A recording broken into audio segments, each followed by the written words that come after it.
to the Alcohol Free Life podcast. I'm Janie Lee Grace. This is for you if you've quit the booze or you'd like to, or maybe you're just sober curious. I'll bring you tips and motivation without any judgment, and there'll be inspiration from experts, quit-lit authors, and sober heroes.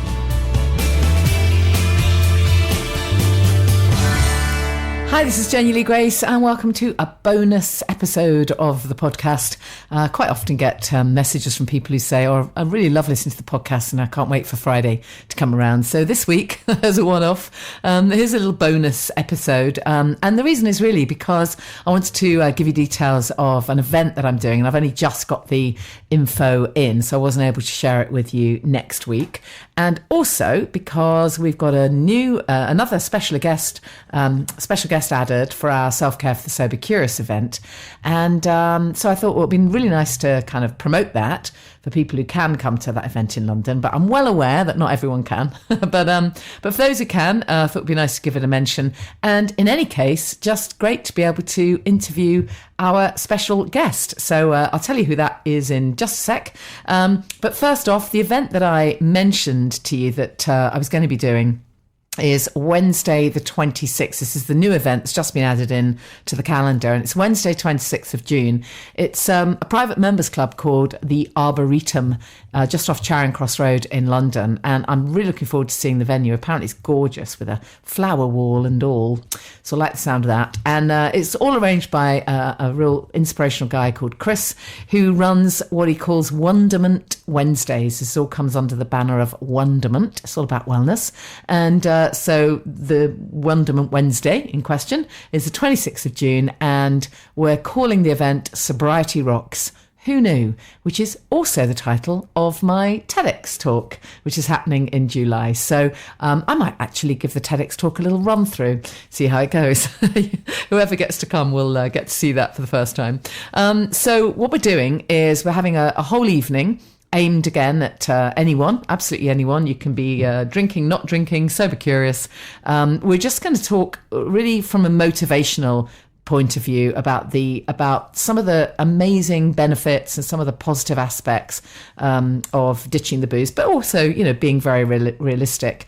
And because, we know that for a lot of people, it's the social side of things that can prove so difficult. And because of that, we're going to do a whole section of the evening on how you navigate social situations, dating, parties, how you deal with friends and their opinions. We know that alcohol is the only drug you have to justify not taking. So we're going to get some different people's take on that. So I've invited Millie from Sober Girls Society and Scott from The Boy Who Drank Too Much to be my special guests on that evening. So we'll have all ages represented, because obviously I'm older than they are and I'm not in the dating scene anymore. So it'd be great to have a mix, if you like, of kind of opinions and views and different values. And so I think it's going to be a great evening, and please check it out. It's Wonderment Wednesdays.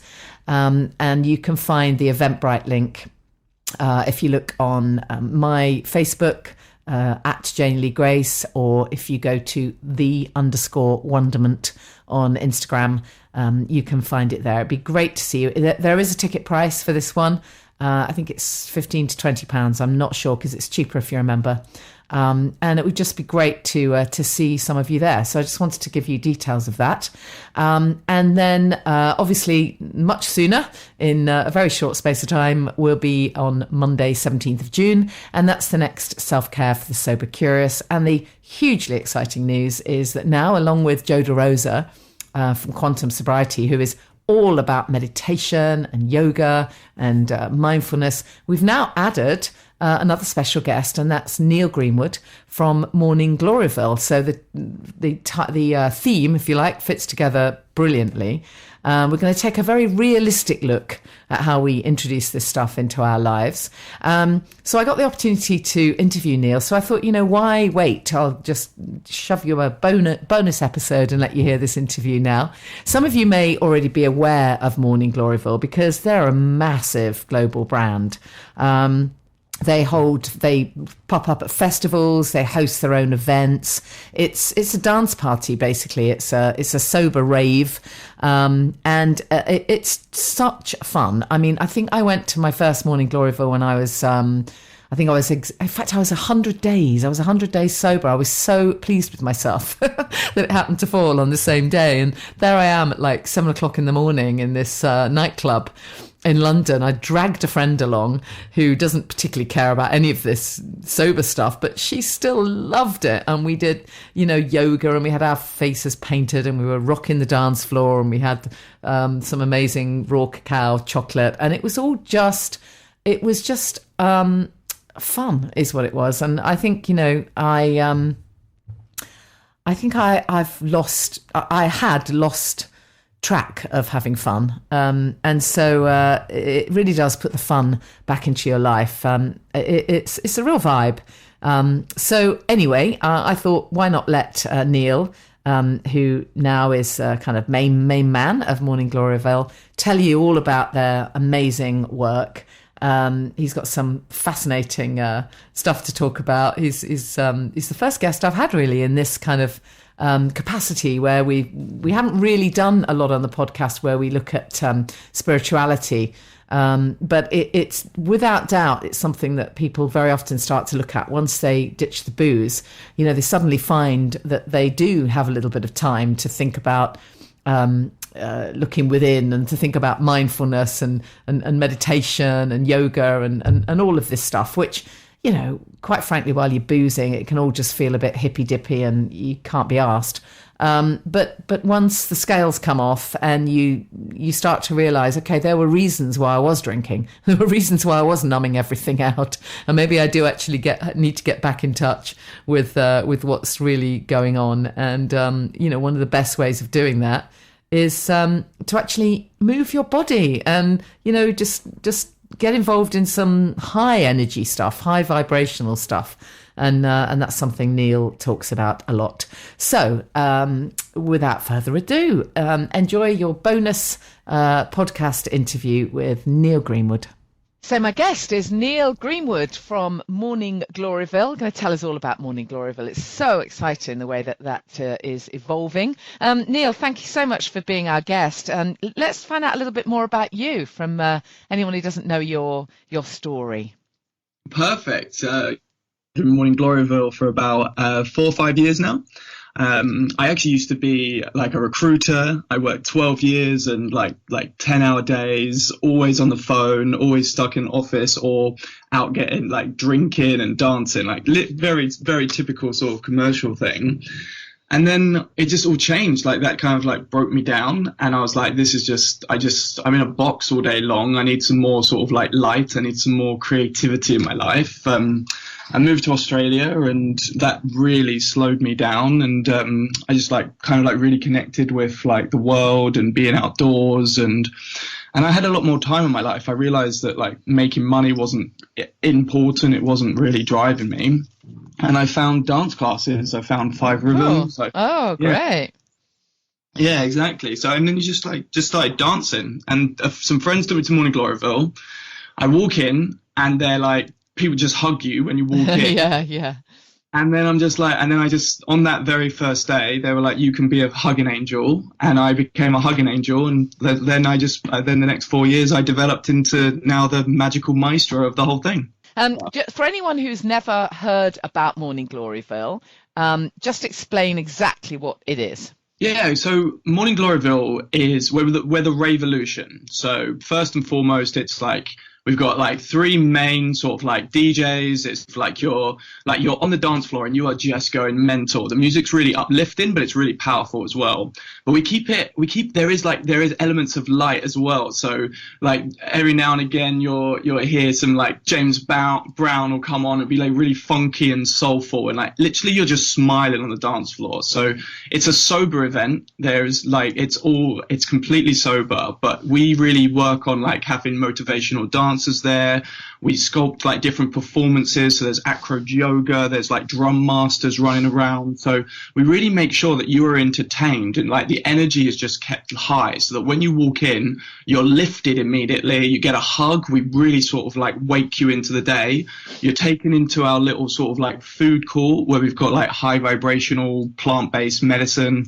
So we're giving out like juices that are like really sort of like just like great to make you feel good about life. And then the tunes are banging, so you're dancing and you're just playing on the floor.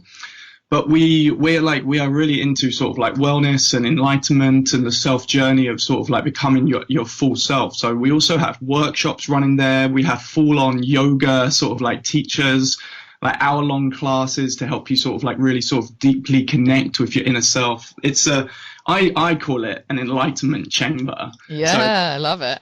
there is a dance floor and you can play. We even have like a children's activity play area. So we children are on our dance floor wearing little ear defenders, and then they're playing with arts and crafts with their parents and everything. So it's literally for everyone just to come and play. Yeah, and usually these events are held in the morning on account of the name.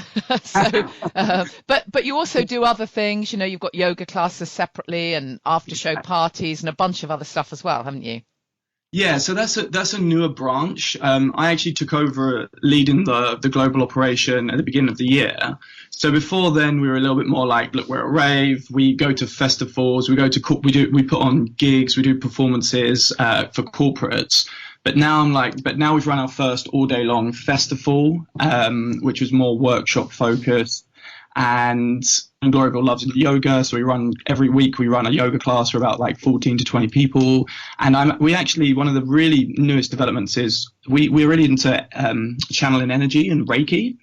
And at the side of our dance floor, we have Reiki masters who you can go and sit with, and they'll channel good vibes into you. Great. And that actually really helps manage the sort of like the high vibes that are on the dance floor anyway. And we're just going to develop our first Reiki school with them. Yeah, brilliant. I mean, to anyone coming to this, you know, sort of listening to this and for the first time and not being quite sure what it is, they might be thinking, "Ooh, hold on a minute, this all sounds very druggy." You know, this sounds very hippie trippy. But in fact, as you say, it's a completely sober event, which is why why the energy is so high and it feels so fantastic. And as you say, families can be there. So tell us about that part of it. That, you know, how important is the sober bit? The sober bit is absolutely vital. Like, there's this thing, like, there's a lot of people in stressful jobs out there, and you kind of like, you have your sort of like your typical Thursday, Friday, Saturday, the weekend's here, let's go and get a drink. Then you go to a dark club and you sit in a corner and you kind of like, you have your same conversation. There's music on and you might get drunk and fall onto the dance floor.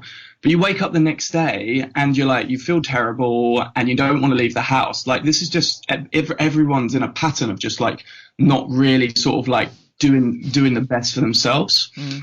Whereas we're like, don't worry about going out Friday night. Wake up early in the morning, come and dance. Like, it's a bit crazy because you literally walk in at 9 o'clock and that dance floor is rammed already. Mm. And then you've got 4 hours of like nourishment. But the real interesting thing is, like, I read an article recently about these medicines that we take. Like, people are like, oh, I've got a headache, like, I'm going to go to the doctors, I'm going to take some aspirin. You know, it's like, that's not medicine. Like, that's only been around for 100 years. Like, Reiki, channeling energy, plant medicine, like really take it, like juices, like really sort of like taking nourishing foods that isn't processed. That's where energy is. So all of our vendors are basically people that have gone through sort of like enlightening journeys where they had either cancer or they had like some horrible disease because of the processed foods that they were eating. Yeah. So they learned how to sort of like eat like great drinks. They channel like energy into the drinks and the food that they make. So the produce is just really vitalizing food and drink as well. Yeah, you always have great raw cacao, don't you? Raw cacao drinks. Or, fabulous. Yeah, so we've got like a cacao cafe in there now. It's like a mindfulness station. So we've got it set up. So you come in, you sit down on like the little picnic thing, just have a chat to our like coaches there. We have professional coaches that we call activators that literally go around an event just to talk to you, just to hold you, and just to say, look, you're loved. It's okay. The world's a bit tough. Like, come here and we'll look after you. So it's, yeah, that can sound a bit hippie, but only because really like the world does its best to kind of like make you think that you're alone, and we like do our absolute best to show you that you're not. Yeah, absolutely. Yeah, I think the one that I came to, you also had like a clothes swap station. So you're really into the sustainability. I mean, that was just great. Eco chic. I brought stuff I didn't wear anymore, and came away with some sparkly. I think I came away with some amazing sparkly shorts. Really? So thank you. Welcome.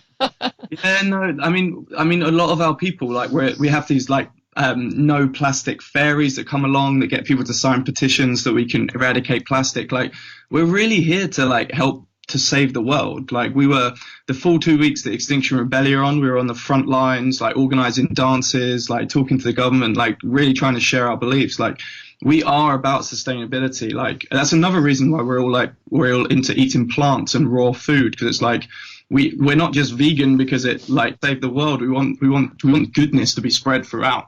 Yeah, absolutely. Tell us about your own sort of path to all of this then, Neil. Did you decide to get sober, or did you never drink? How did you get into well-being stuff generally? Yeah, I think it was about that time when I was in Australia, and like everything just kind of collapsed in me. Like, I used to be very successful in recruitment, then that just stopped really happening, and I just started like really, I just got upset with the world. I was like, this seems really wrong. Like, why is everyone fighting so hard to make money? And like, I look, and then just everything just seems to be wrong. So I started reading some books. I was like, look, do I have to, if recruitment's not going to be my thing, do I have to join a charity? Like, what are there other communities that seek care? Like, what do I do? I actually went to the Burning Man festival in America. Great. And I just saw people like, they're like co-creatively coming together. Artists were like creating these amazing things. And I was like, that's it. Like, we've got to really just like stand up and believe in. But I was reading about like psychology, philosophy, physics. I really wanted to understand energy and like the management of the cosmos. And I actually am now like a spiritual healer, and I learned how to lucid dream and astral project and interact with like the subconscious and self-heal. Wow. And so like in your dream therapy is a process of communicating with your higher self, like coming to terms with like the trauma that's within your own body, and you can like bring peace to it so that you can enhance your energetic potential. And along that path, like my dreams were talking to me, and they were like, you should be vegan now. You should stop drinking alcohol now. And that's why. Wow. Had you actually been drinking a reasonable amount, or were you never really a drinker? Oh, no, I was a big drinker. Oh, were you? I was a party boy. Yeah. No, it's recruitment, like you're taking clients out for drinks. It's kind of the thing. And then like, yeah, Wednesday through to Sunday, I'd be out partying. Sure. And so what was the path to stopping all of this then? Were you able to just, with the drinking, for example, you were able to just stop? Was it difficult for you? Were there any kind of tools or whatever that you kind of used to help you through that time? It's a long journey would be my advice there. It took me a long time, because there's always like, I still very fondly remember the taste of drinking red wine and cheese. Like it's not as if I feel like, but I've just come to realize that wine, that beer, that vodka is a poison. Like it literally, it attacks my body, mind, spirit. Yeah. So my body, it basically takes on toxics. I am now highly psychic because of my abilities within the dream world, but alcohol diminished that power. And this is kind of like what I say to every human. It's like, or every person I meet, it's like we have so much more potential within ourselves. Like you've got monks that can sit on the side of a mountain, and they can manage their breath so that they can go into a freezing cold ice bath and they can not feel that pain. They can switch a brick over their head. Like, this is not something that just special people can do. Everyone can do that. And the society that we've been living in basically went out of its way to show you that wasn't the case. Like, it just like feeds you information about like food, buy more clothes and whatever because you feel bad. It's like, okay, well, how about we start spreading some positive messages about what people can do, rather than keep them in a cycle and a system that kind of like brings them down. Yeah, absolutely. So to anybody who, quite a lot of people who listen to this might be thinking, wow, I really want to get started and I really do want to ditch the booze. What would be your kind of top recommendations for them?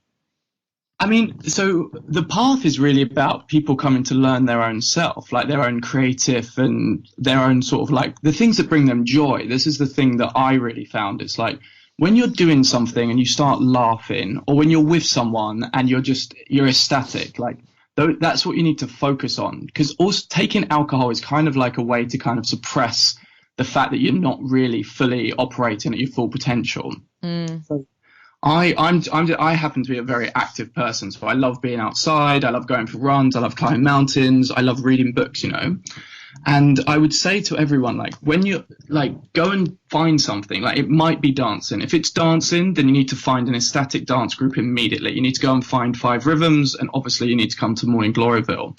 But if it's singing, then go and find a choir.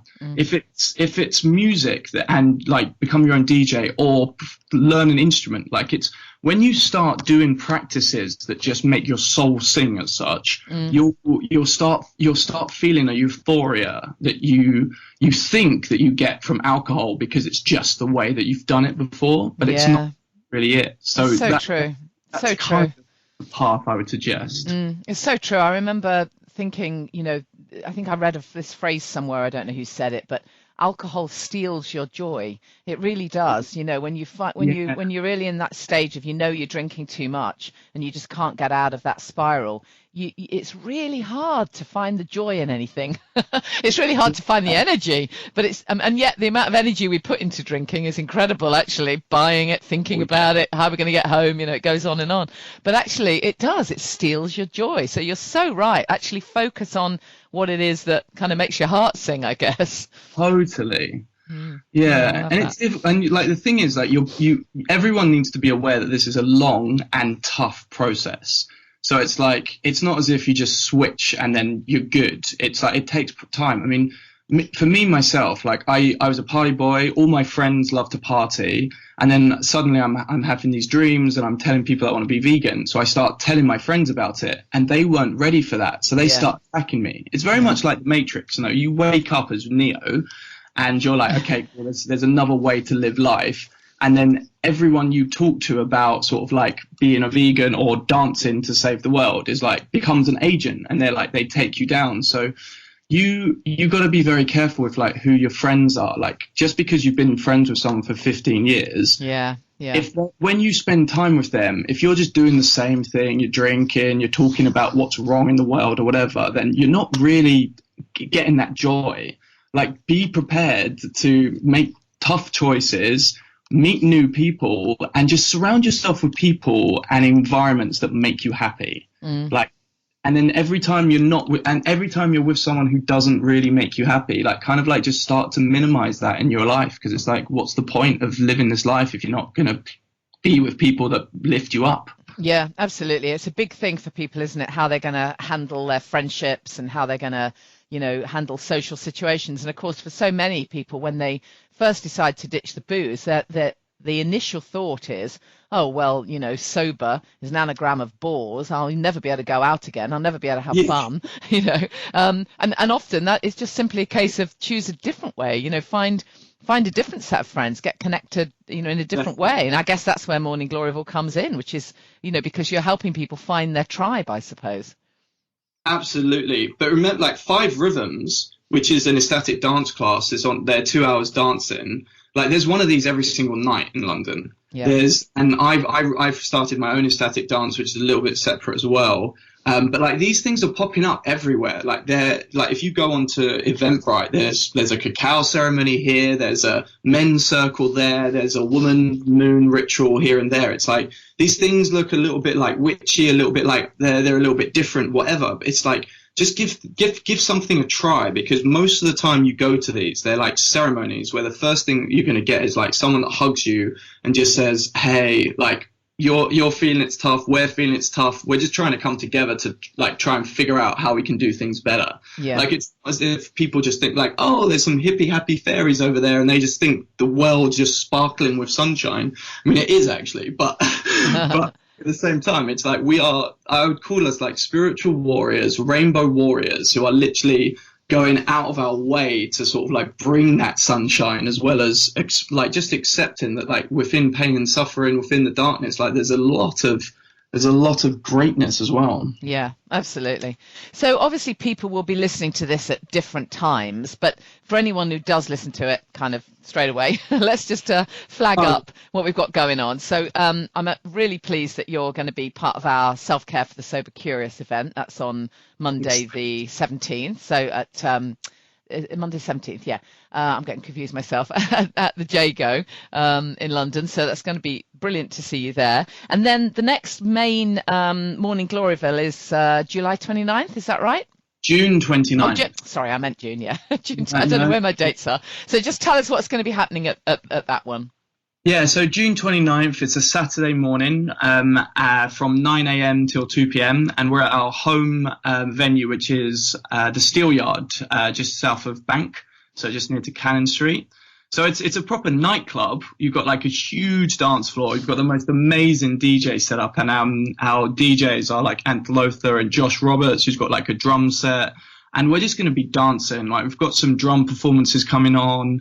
There's yoga. There's the wellness suite. There's the children's activity play area. But yeah, June 29th. Excellent. And then the 6th and the 13th of July, we're supporting a massive Greenwich festival called Turning Tides. Great. They've got a campaign to make London creative again. They're a multi-billion-pound construction project, and they called Morning Gloryville to like lead the charge with the festival, because they were like, "You're all about wellness and creativity, so come on down and throw us a party." Excellent. That sounds brilliant. So where can people find out more about Morning Gloryville and all of these different events? So obviously going to Morning Gloryville website is a good place. We're redesigning that at the moment to incorporate our wider sort of wellness reach. But really, Instagram and Facebook is where we're constantly posting about different events that we're running, really. Yeah.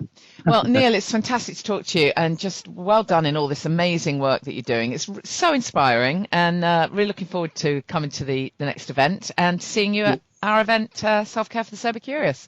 Thank you. I'll be there on the 17th, and very, very happy to have you with us on the 29th. Yeah, brilliant. Thanks so much for your time. Really appreciate it. Thank you, Janie. Take care. So I really hope you can make Monday 17th of June at the Jago in London, Self-Care for the Sober Curious. It's hosted by the charity My Yard, as you know. And as I've already said, Joe DeRosa from Quantum Sobriety and Neil Greenwood from Morning Gloryville are going to be our guests.